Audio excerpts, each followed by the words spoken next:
Hey, sick liberal. I really appreciated your video on religion and atheism. It's probably one of the best atheism related videos or religion or God related videos I've seen uh, in a long time. Just because it just approaches the issue, I guess, with more of an open mind, not yet fervently atheist or fervently, a believer in the literal word of the Bible, because there's a lot of room to wiggle around in between those two extremes, I think, and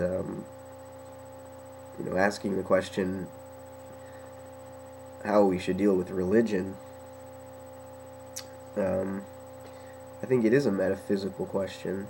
I think your professor's onto something there, and I think he's also onto something when he says that God is almost a necessary metaphysical structure without which we just can't understand our own existence. It's like time and space in that regard. Um, Without this, I guess it's a schema of God, or without positing the existence of God, just like without positing the existence of time, we just are lost. But what is God? For me, when people ask me, "Do you believe in God?" It depends on what they mean by God. If God is the other which can't be known by the self, so the completely unknowable, if that's what God is, if God is an eternal mystery, it's not something you could write a sentence about. It's not something you could hear speak to you and tell you literally what you should and should not do and all that. Then yeah, I believe in God, and I think that type of a God as the other, that is metaphysically necessary for a meaningful, coherent life. And because if we don't have that, then what do we look to provide us with some whole, in the sense of completeness, some complete worldview? We can look to science maybe, but they just don't have a complete worldview. They have a whole collection of different theories, and they're just narrow slices of reality, which are true in their own individual slice, but there's huge gaps between each slice, each theory, each fact that science has found, and you can patch those facts together in many ways and come up with many different interpretations. I mean, you can certainly rule a lot of things out about what's not possible, about what reality can't be based on science, but you can't really make many positive assertions about it. You can't know where it came from or where it's going. I mean, the Big Bang Theory is just that. It's a theory. We used to think that the universe was steady state, that it never came into existence and can never go out of existence. But who knows what else the universe could be? There could be, I don't know, 26 dimensions, and most of which we'll never ever experience. So scientifically, there's just not much there to build any coherent worldview with. And not that there is when you believe in God either. But then there's that unfortunate circumstance of language that we say belief as though it were something you needed in order for there to be a God.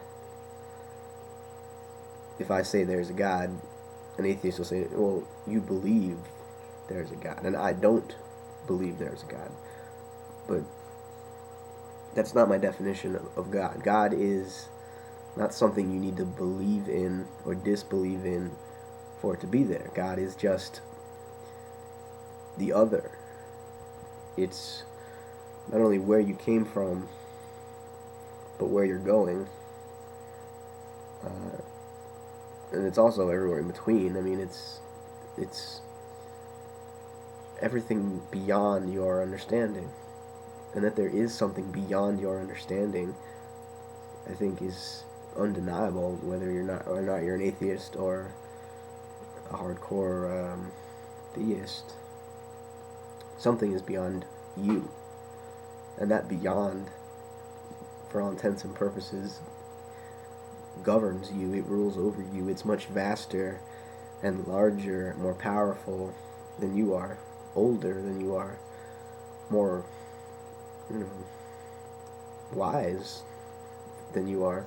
It's been doing what it's been doing for forever, and even more than forever. It is time itself.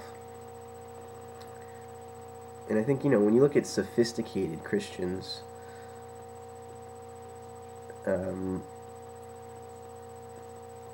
Christians who were philosophers, none of them believe in, an old man who lives in the clouds. When they talk about God, that's not what they mean. They do mean this metaphysical concept that structures reality, just like cause and effect, and time and space structure reality. It's sort of the encompassing. It's what lies beyond the horizon. That's what we need religion for. Because we need some way to remember and express this other that we know exists, but that we can never fully grasp. I think that's where the religious mentality in humanity has always come from that understanding that we can stand on top of a mountain and see so much and still know it's so little. It's a beautiful picture, by the way. I'm going to post a link to it in my description box as well. Anyways, thanks for your video, man. I really appreciated that perspective. Take it easy.